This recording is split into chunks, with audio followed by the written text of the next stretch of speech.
deep beneath the shadows of the Kremlin, a leader once believed himself untouchable. He thought the world's most dangerous war zones were miles away, hidden behind layers of security. Only a relentless silence reigned in his fortress, until one night shattered that illusion forever. That night, deadly drones pierced through the darkness, targeting his private sanctuary. How could his supposed invincibility be torn apart by a silent, invisible threat?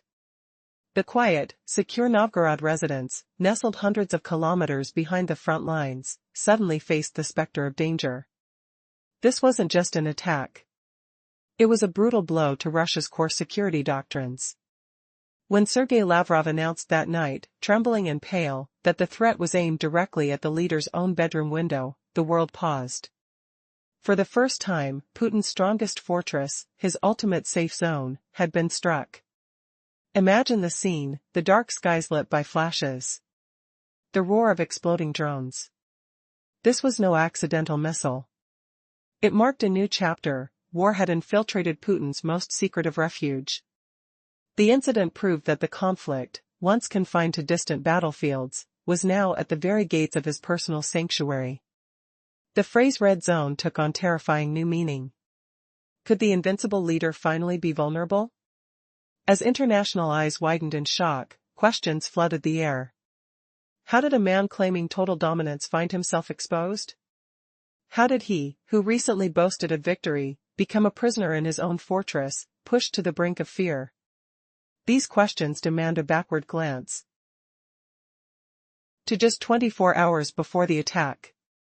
It all spiraled from a tense, chaotic chess game of diplomacy. On December 28, one day before the historic meeting involving Zelensky and Trump, Putin stepped onto the stage with a mocking smirk. Clad in camouflage, he gave an ominous warning to Ukraine. He declared that whether or not Ukrainian forces withdrew from Donetsk was irrelevant. The Russian army was advancing relentlessly. Victory, he claimed, was already within reach. This was more than bravado, it was a calculated bluff. A message of strength, a threat that Russia was unstoppable. He threatened to abandon negotiations entirely, warning the world that he set his own terms. "We are winning. What you do is irrelevant." His words echoed across the globe. But fate had its own plan. Hours later, the game shifted dramatically. Zelensky appeared at the White House, meeting Trump amid promises of imminent victory. Trump's words celebrated the deepening rift between Russia and the West. Zelensky's presence symbolized hope, not defeat. As they held triumphant photos, the Kremlin's narrative unraveled. Then came the shocking announcement from Sergei Lavrov.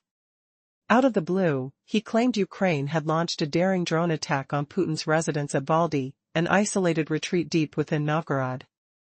He announced that 91 drones, a lethal swarm, had been destroyed in the dark sky that night. The statement was chilling. Ukraine was now engaged in what Lavrov called state terrorism.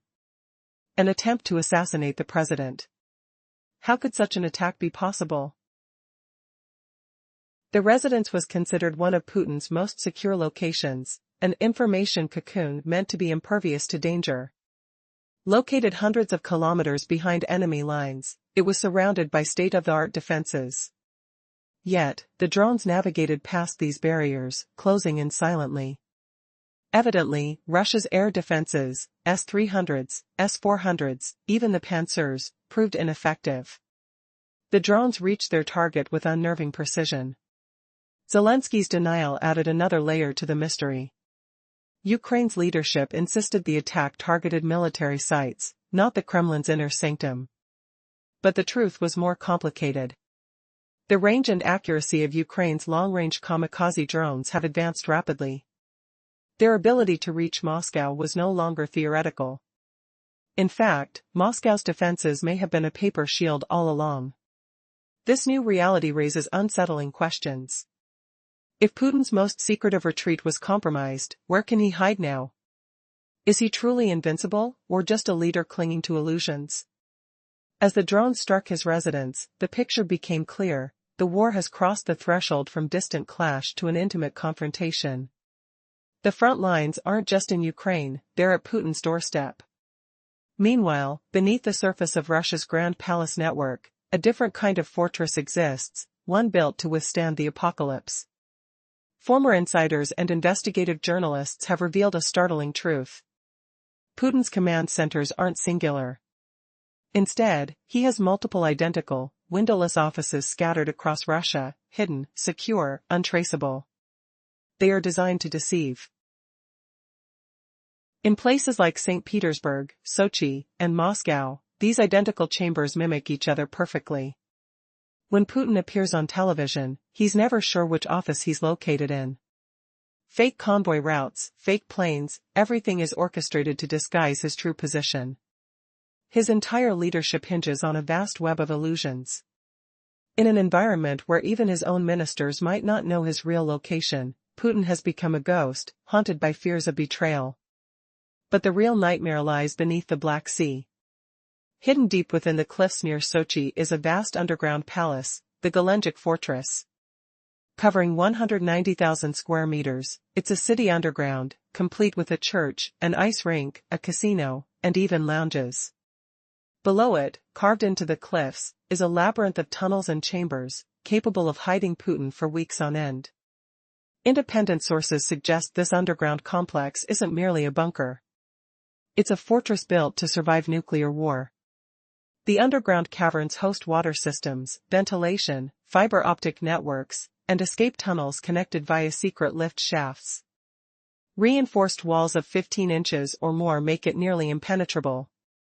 Inside, Putin and his close circle could remain isolated, safe from direct attack, for months.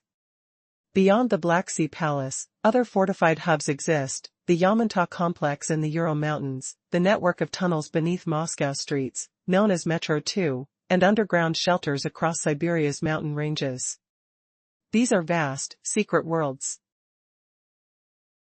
Russian documents estimate billions of rubles have been poured into these vaults, funds siphoned from the very people Putin governs. The recent drone attack on his residence shatters the illusion that these underground labyrinths provide complete security. Drones can't be buried underground, after all. They penetrate deep into the heart of his myth of invincibility. War has shifted. It's now knocking at Putin's door, regardless of his underground fortresses. The tunnels may protect him physically, but psychologically he's trapped. Politically, he is cornered. The strategic chess game of his own making is closing in. How long can a leader cling to illusions of control when the battlefield is no longer distant? The answer, a moment away from history repeating itself in the most alarming way possible. In a stark turn of events, Vladimir Putin stood on stage on December 28, clad in camouflage, a mocking smile stretched across his face. Only a day before crucial talks between Zelensky and Trump, he issued a sharp, unwavering ultimatum to Ukraine. He declared that whether Ukraine's forces withdrew from Donetsk was now meaningless because the Russian military was advancing relentlessly, unstoppable in its march. This statement was more than just bravado, it was a blatant bluff, a message cloaked in threat. Putin's words echoed with arrogance, "We are so powerful, your actions are irrelevant." He threatened to abandon negotiations altogether if Ukraine failed to withdraw immediately, waving a metaphorical red flag before the upcoming Washington summit. The message was clear, I am in control. I set the terms. Yet, in a cruel twist of fate, the very night Putin proclaimed dominance, reality shattered his illusion of strength. That same day, in full view of the world, Ukrainian President Zelensky met with U.S. President Donald Trump at the White House. The atmosphere was electric, Zelensky was warmly welcomed, and Trump celebrated the thaw in relations, joking as Zelensky entered the room, "This place is amazing. I don't think he wants to leave now." Suddenly, the Kremlin's carefully crafted narrative unraveled. Just hours after Putin declared victory, Russian Foreign Minister Sergei Lavrov stunned the international community with shocking news. He announced that Ukraine had attempted to assassinate Vladimir Putin. According to Lavrov, a meticulously planned drone attack was launched against Putin's residence in Valdy, in Novgorod, the heart of Russia's deepest secrets, located hundreds of kilometers behind the front lines. The claim was startling. That night, exactly 91 drones targeted Putin's compound, all of which were intercepted and destroyed in the air. It was an attack designed to send a message: no one, not even the Kremlin's most fortified sanctuary, could be safe. If this claim is true, it signifies that Ukraine's long-range drone capabilities are now capable of reaching the core of Russia's most protected commands. The seemingly impenetrable fortress of the Russian leader is shown to be vulnerable, and the height of Kremlin arrogance has been exposed as a fragile illusion. The question arises: how long can Putin's fortress of deception hold? In the aftermath of a daring drone attack, the world is left questioning, just how vulnerable is Putin's fortress? The Russian foreign minister declared that Kiev's move signals a shift to outright state terrorism. Yet, strangely, he insisted Moscow remains committed to peace talks. Could this be a sign that Russia's bravado is cracking under pressure? The moment Peskov announced that a meeting between Putin and Trump was imminent, while simultaneously claiming no plans for talks with Zelensky, complexity and chaos collided. Was this a calculated distraction? Or a sign of panic? The world watched as the Kremlin desperately spun a narrative of strength. But beneath the surface, cracks were widening, revealing a fragile facade on the brink of collapse. Why is the Novgorod residence so vital? Hidden deep in a secluded forest, it's not just a getaway, it's a core of Putin's security empire, known as the information cocoon. Sitting 900 kilometers behind the front lines, it has long been regarded as invulnerable. But recent advances in Ukrainian drone technology challenge even the most fortified defenses. If Lavrov's claim is true, and more than 90 drones struck the residence that night, then Moscow's reliance on S-300, S-400, and Panzer systems is exposed as ineffective. How could a fortress so deep inside Russia be penetrated so easily? With at least 12 air defense systems meant to guard Putin's sanctuary, how did this breach happen? What does it say about Russia's shifting security landscape? Now, consider this: if Ukraine developed drones capable of crossing over 1,000 kilometers, could they have targeted more than just the residents? Could Putin's entire security network be compromised? And, if so, what's hiding behind the walls of the Black Sea Palace, an underground city designed to withstand nuclear attacks? As the threat grows, questions loom larger. How long can Putin remain insulated, safe from the rising chaos at his doorstep? This is a story where the true secrets are buried beneath layers of steel and silence, whispering of a world at the edge of revelation. Continuing from the revelation that over 90 drones breached deep into Russia that fateful night, revealing the utter inadequacy of systems like SS-300, SS-400, and Panzer in protecting inland zones, rendered pointless against such threats. Reports highlight that Putin's fortress was supposed to be shielded by no fewer than 12 air defense layers.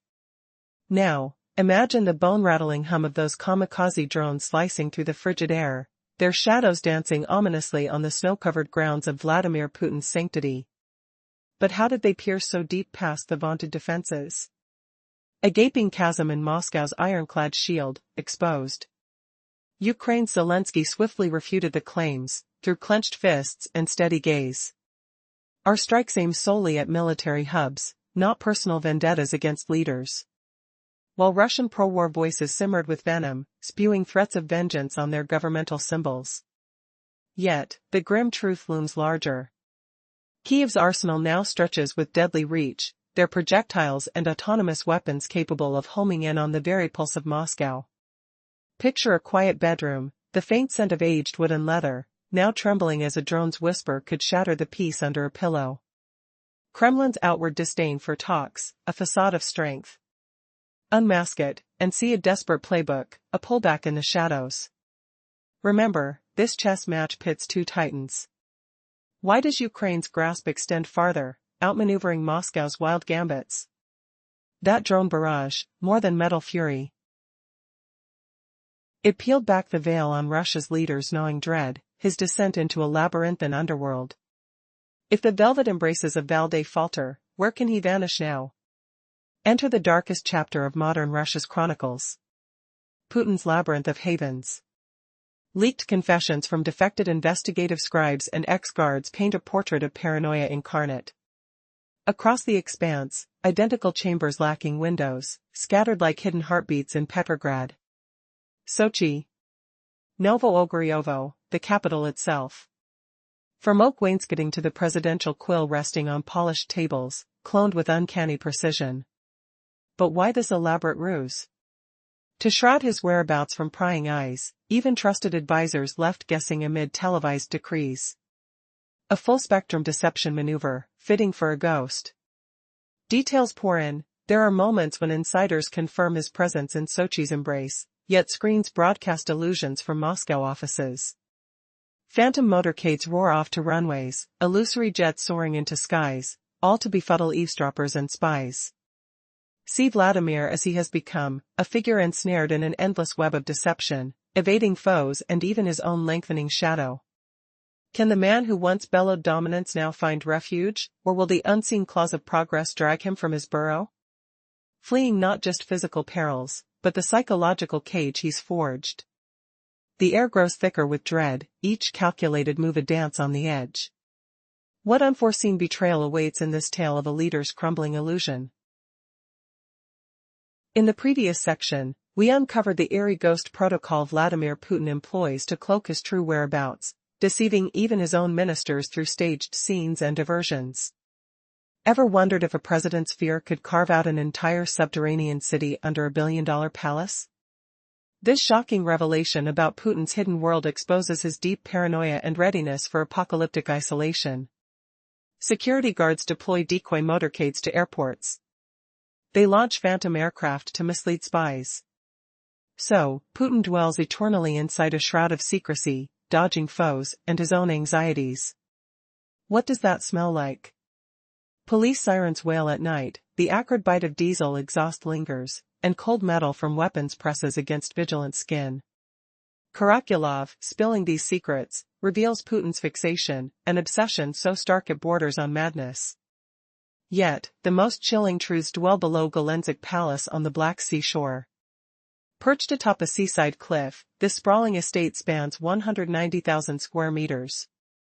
It boasts a chapel, skating rink, gambling den, and lounge with water pipes.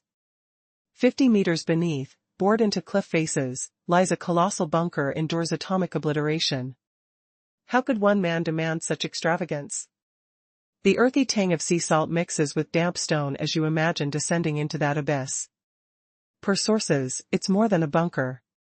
Pure streams flow, intricate fans circulate air, optical wires link the outside, and hidden passages rise by lift to the palace.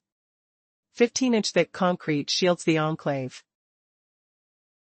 isolating Putin and his inner circle from chaos for weeks or months. Feel the chill? Goosebumps from clammy ventilation, the distant roar of generators humming like a heartbeat. These disclosures spotlight Putin's terror of betrayal and strikes. But Golenzik isn't lone, echoes exist in Yamantau's Ural peaks, the Metro 2 underbelly in Moscow, and Altai retreats. Remember those tunnels? In a vivid flashback, boots echo on ceramic tiles, flashlight beams slice humid air, and sweat trickles down spines as agents whisper coordinates in the dark depths. By Kuprivda's leaks, Moscow's shafts plunge 200 meters, bridging the Kremlin to command posts. Billions spirited from citizens fund these mazes. Rhetorical twist, does money buy safety when drones erase boundaries? Valdai's recent barrage proves even moles' dens fail now. Drones revolutionize conflict, erasing lines. Conflict looms at every door. Even 200 meters under, Putin can't flee checkmate. Strategically cornered, he remains trapped mentally too. Clawing tremors of dread, can't you sense his ragged breath and despair? A king in exile underground. But will his throne hold? War's thunder nears, shadows lengthen, and one question haunts, could a buzz cut through his veil next? Stay tuned for the unraveling fallout. Beneath the surface of Moscow's grandeur lies a dark secret, a sprawling underground network designed to shield its ruler from any threat. Rumors swirl of tunnels plunging 200 meters deep, connecting the Kremlin to hidden command centers, billions siphoned from the people's wealth to build these labyrinthine refuges. Yet, recent events reveal these fortresses may no longer offer true security. Imagine this, a leader surrounded by concrete, steel, and shadowed tunnels, believing himself untouchable. Yet, the horizon is shifting. With drone technology advancing rapidly, even the deepest underground bunker may become a tragic relic. Why? Because modern warfare has erased borders, transformed the battlefield into a shared battleground at every doorstep. War is no longer distant, it's knocking on the palace gates. The question arises, if Putin hides 200 meters underground, can he truly escape the suffocating grip of political and psychological imprisonment? Or is he merely delaying the inevitable checkmate? His paranoia isn't unfounded. History showcases countless dictators who, despite fortified vaults, fall victim to dangers lurking within close proximity. Putin's life has been peppered with assassination attempts, 43 documented efforts that nearly took his life. From bomb plots in Azerbaijan, thwarted by international agents, to explosives found on Moscow highways, the chaos of Russia's turbulent past has branded him with a constant threat. This relentless danger drove him to construct an unprecedented security system. The Federal Protection Service, now a formidable force of 50,000 guards, stands as an armored wall. Within their ranks, elite musketeers trained in multiple languages and lethal combat patrol, living shields with black leather briefcases that double as bulletproof barriers. But even these measures can't guarantee safety from the unseen. The underground palace at the Black Sea coast is perhaps the ultimate fortress, a city beneath a rock, carved 50 meters into the cliffs with its own church, casino, and ice rink. Beneath this billion-dollar citadel lies a hidden world, an underground metropolis capable of withstanding nuclear devastation, equipped with fresh water, ventilation, fiber optics, and escape tunnels.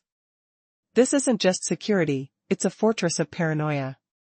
Further secret shelters stretch across Russia, Yamantau Mountain, the Metro 2 line beneath Moscow, and underground tunnels connecting strategic command centers. Costing billions, these fortresses reveal a disturbing truth. For all the investments, recent attacks prove even these fortified regions can be penetrated.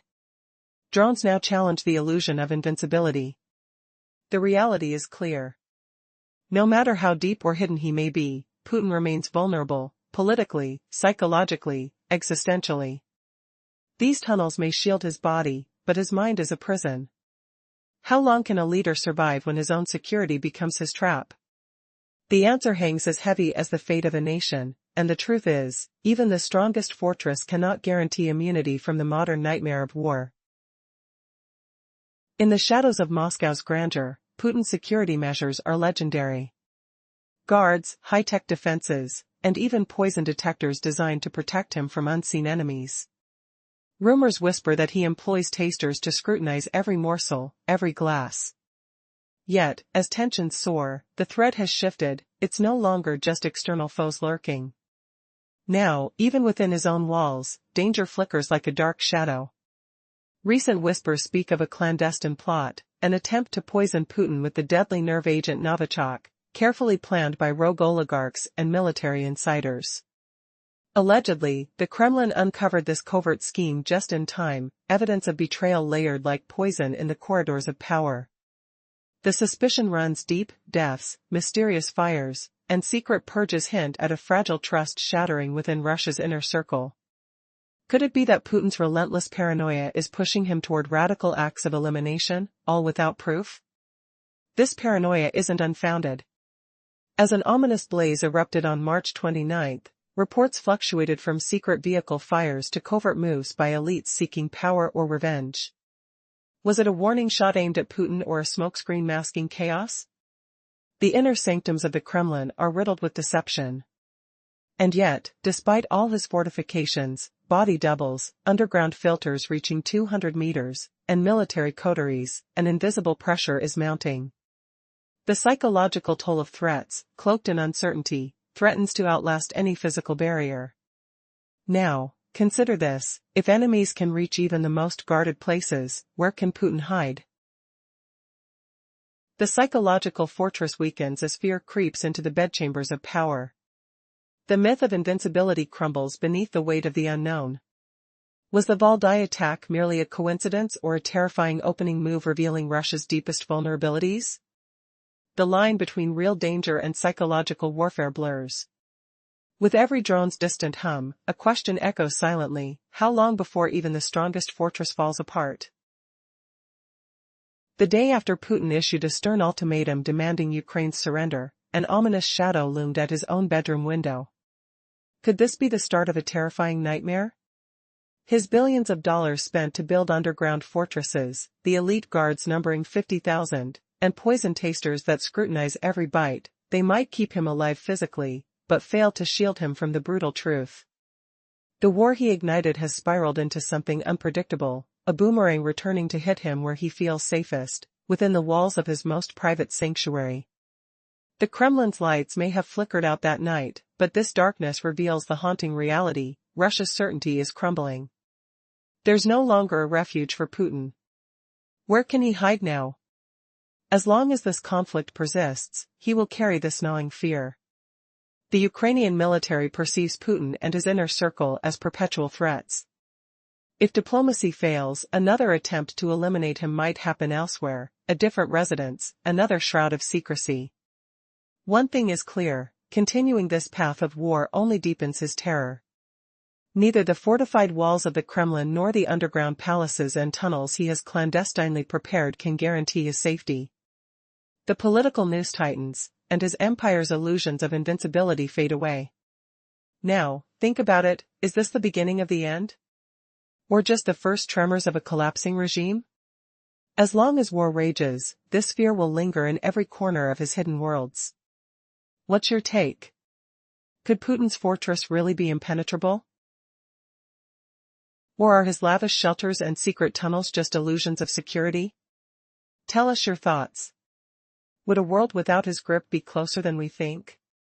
The darkness is falling, but the question remains: how much longer can the shadows hide him?